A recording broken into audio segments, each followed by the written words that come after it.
Mga kahuan, panoorin ang video na ito upang alamin ang pinaka-latest na balita tungkol sa lagay ng panahon at bagyo. Update today. Unahin po muna natin ang ating latest satellite image. So, sa kasalukuyan po ay may binabantayan tayong low pressure area na pumasok po ng ating Philippine Area of Responsibility kagabi ng alas 8. Although kung makikita po natin may kalayuan po ito sa ating bansa. As of 3 a.m. huli itong namataan sa layong 1,030 kilometers east-northeast ng extreme northern Luzon. At kung makikita po natin sa satellite image, hindi po kagandahan yung mga kaulapan na dala nitong low pressure area. So mababa po yung tsansa na ito ay magiging isang ganap na bagyo. At may kalayuan po ito sa ating bansa, so wala po tayong inaasahan na direktang epekto sa anumang bahagi po ng ating kapuluan.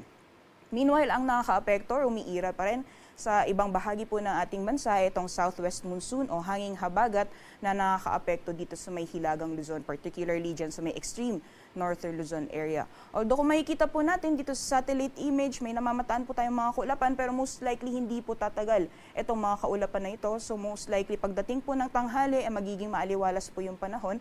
At pagdating naman po ng hapon o sa gabi, may mga chance naman ng mga localized thunderstorms. So for the rest of the country po, kabilang dyan ang Metro Manila, asahan pa rin po natin ngayong araw ang mainit na tanghali o mainit na panahon, di ba na lamang yung mga tsansa na mga biglaan o mga panandali ang buhos ng ulan.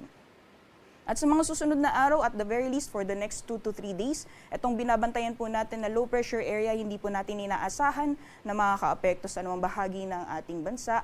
At asahan po natin naman hanggang sa darating na weekend ay magpapatuloy yung mainit na panahon sa malaking bahagi po ng ating kapuluan. Liban na lamang po yung mga tsansa ng mga localized thunderstorms na mas madalas nararanasan sa hapon o sa gabi.